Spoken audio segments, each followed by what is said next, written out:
Welcome back to African Metaphysical Center for Spiritual Healing, Body, Mind, and Spirit Development. I am your host, Kufu Amon-Ra, your metaphysical practitioner, Reiki master, Qigong instructor, bond practitioner, and mystic.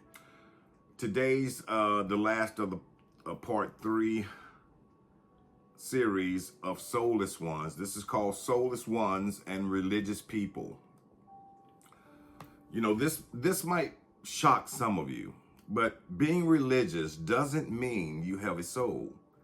In fact, ancient teachings warn that some of the most dangerous soulless ones hide behind religion, and here's why.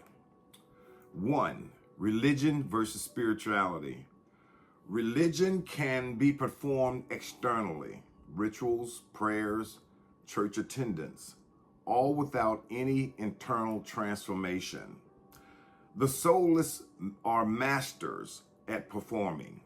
They learn the script, say the right words, show up to services, but there's no genuine connection to the divine itself. Number 2, the Pharisees phenomenon. Even Yeshua called this out. Excuse me. The Pharisees knew scriptures inside and out, followed every rule. Yet he called them whitewashed tombs, beautiful on the outside, dead on the inside. They used religion as a mask, as social currency, as a tool for control and judgment. No soul behind it. Example, a soulless one can witness an unaliving, and because the person doesn't look like them or share the same views, the soulless ones will show no empathy, lack emotional connection, and even ridicule the one that died without blinking an eye. Number 3, religious narcissists. You'll find soulless ones drawn to religious communities because it gives them automatic moral authority, a vulnerable population to manipulate, seekers, believers, empaths, a perfect cover for their emptiness, ready-made scripts for how to act good. Number 4, the spiritual bypass. Some use religious language and practices to avoid genuine inner work. They memorize doctrine but never experience transformation. They preach love, but radiate coldness. The words are there, but the essence is missing. So how to spot them in religious spaces? They weaponize scripture against others, but never for self-reflection. Judgment over compassion every single time. Obsessed with appearances. Who's sinning? Who's not holy enough? Who's following the rules?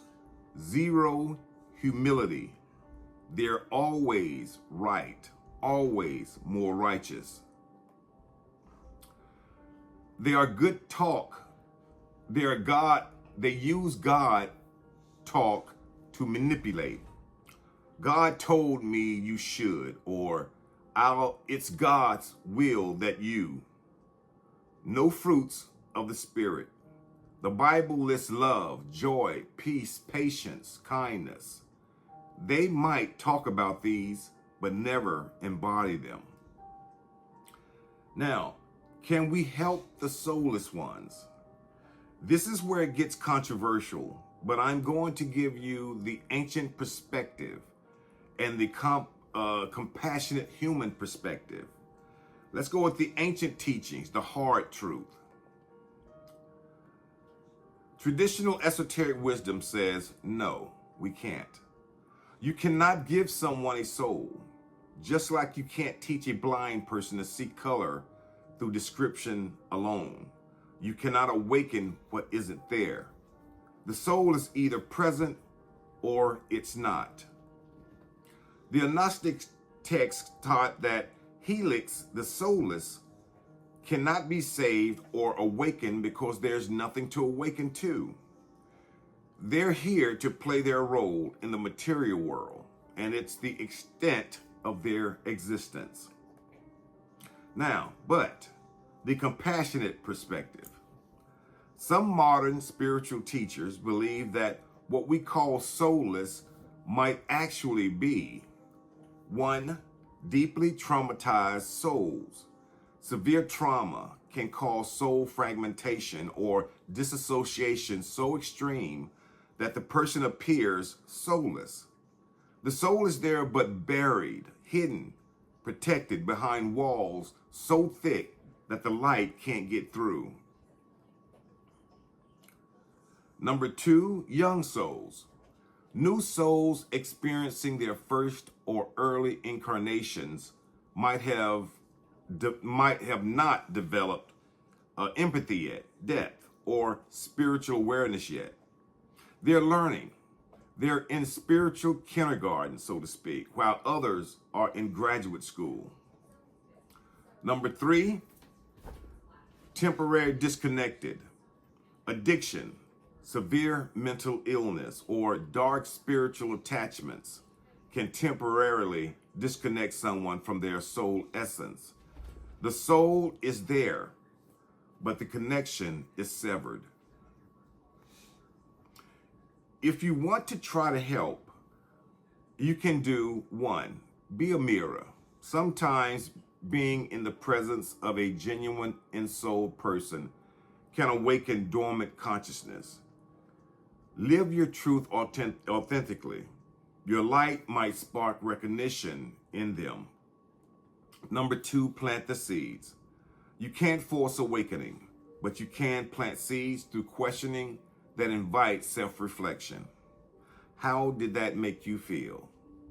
When was the last time you felt truly connected to something bigger than yourself? What would you do if no one was watching you? Three, set the example. Demonstrate what genuine empathy, compassion, and spiritual depth look like, not through preaching, but through being. Number four, affirmation or send energy. If you're spiritually inclined, hold space for the possibility of their awakening without attachment to the outcome. What you cannot do? One, fix them. You cannot fix them. This isn't your job, and it will destroy you trying. Number two, you cannot sacrifice your energy. Many empaths and light workers burn out trying to save the soulless. You cannot pour from an empty cup, and they will drain you completely. Number three, forced awakening. Consciousness cannot be forced. If the soul isn't there or isn't ready, no amount of effort will change that. Number four, stay in harmful relationships. Compassion doesn't mean tolerating abuse. If someone is parasitic, manipulative, or harmful, soulless or not, your first responsibility is to protect yourself. The brutal truth. You might spend years trying to help someone awaken only to realize there was nothing to awaken. The ancient teachers warned against this. Don't cast pearls before swine. Not because you're better than them, but because it's a waste of sacred energy that could be used to help those who are ready to awaken. Your energy is finite. Your time is finite. Choose wisely where you invest it. The middle path.